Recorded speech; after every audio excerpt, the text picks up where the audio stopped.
Recently, it came to light that a group of employees from a giant food company, let's say Company X, has been showing unsustainable behavior which resulted in devastating waste piles.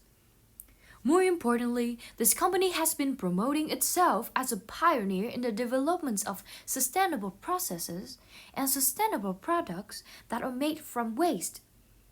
This raises lots of rage and criticism from the public, demanding for a proper explanation from the employees and the company itself. The Ministry of Environment has been investigating this case to find out who is responsible for this unsustainable behavior. Are the company's policies the triggering factors for the employees' behaviors? And who is to blame? Let's find out with us through this documentary. The main subject of the investigation are the employees of Company X. But to get the full story, the manager was also under investigation. The Ministry of Environment decided that it was best to investigate this severe case by conducting tandem interviews lasting for 30 minutes each. Because the case is still under investigation, personal records need to be kept discreet. After transcribing the interview, the researcher then starts summarizing it by noting down the important keywords sentence by sentence, and then they group these keywords into categories for easier to connect the dot and to have a broader view of the matter.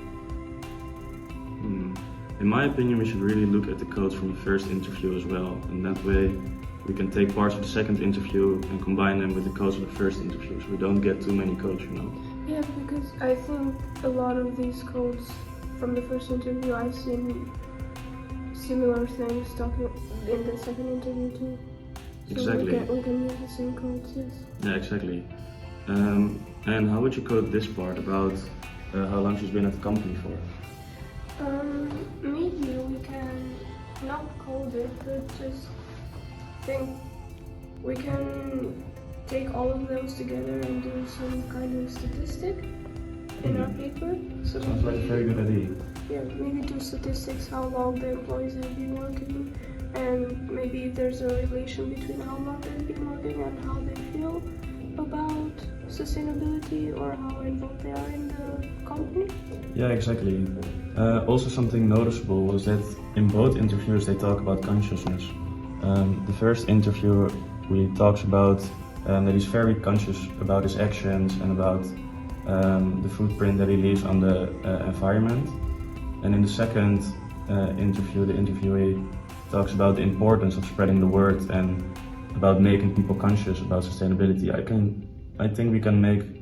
I think it's a very prominent theme. Yeah, I think we can do something with it. I think maybe consciousness, we can definitely use it as an actual code, since in both interviews so far they talk about it multiple times. I think it's gonna be a pretty big part of the paper. Yeah, exactly. I agree with you. Also noticed something interesting here, and I made a memo about it because I see that when we ask this employee to describe what the company does, the way she described it, she focused on the fact that the company didn't leave any waste. So I think that's pretty important, and we could focus on the way the employees describe the company and what it does, and if in their description they say anything related to sustainability. It's very interesting indeed, yeah. And in the first interviewee was talking a lot about what hinders his sustainable behaviors, or why doesn't he have the opportunity to be as sustainable as he wants. So I think that was also a very interesting point that we can discuss more in our paper, because I feel like in less developed countries it's even more hard to be sustainable because it could be so time consuming, for example, the way he says right here. Yeah, exactly. I think the Netherlands are quite good at being sustainable, but I think it's very hard if you don't live in such a developed country. Yes. Okay, I think this is a pretty good list. We have all the open codes here. What's noticeable to me is that there are a lot of open codes talking about extrinsic motivators and about motivation in general. Maybe it might be a good idea to make one actual coding about motivation of those. Wake up! We're not done yet. Let's go to the new part. Which part? Interview reflection.